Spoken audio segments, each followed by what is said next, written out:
Pull back அப்படின்னா என்னன்னு பார்க்கலாம். அதாவது பார்த்தீங்கன்னா, இந்த புல் பேக் அப்படின்றது சிங்கிள் கேண்டில்ஸ்லயும் வரும், மல்டிபிள் கேண்டில்ஸ்லயும் வரும்.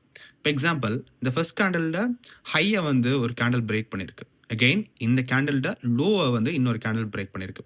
இந்த இந்த கேண்டில்ட லோவ பிரேக் பண்ணிட்டு, அகெயின் இந்த கேண்டில்ட ஹைய பிரேக் பண்ணியிருக்கு. ஸோ இத நம்ம புல் பேக்ன்னு எடுக்கிறோம்.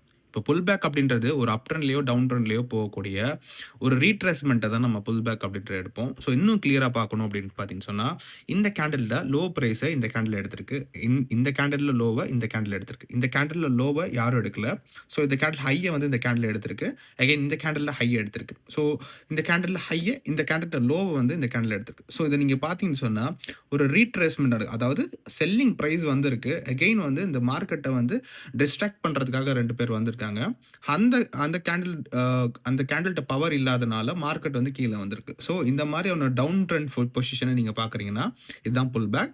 இன்னும் கிளியரா சொல்லப்போனா, இந்த இந்த இந்த கேண்டில் அதாவது இந்த சிங்கிள் கேண்டில் புல் பேக்ல நம்ம என்ன அவதானிக்க முடியுது அப்படின்னு பார்த்தீங்கன்னு சொன்னா, இந்த கேண்டில் தான் லோவஸ்ட் பிரைஸ் எடுத்திருக்கு. அண்ட் இந்த கேண்டில்ல ஹையஸ்ட் பிரைஸ் எடுக்கிறப்போ, இந்த மாதிரி ஒரு ஸ்ட்ரக்சர் ஃபார்மேஷன் வருது இல்லையா? இதுதான் நம்ம ஈஸியா புல் பேக் அப்படின்றத சொல்றோம்.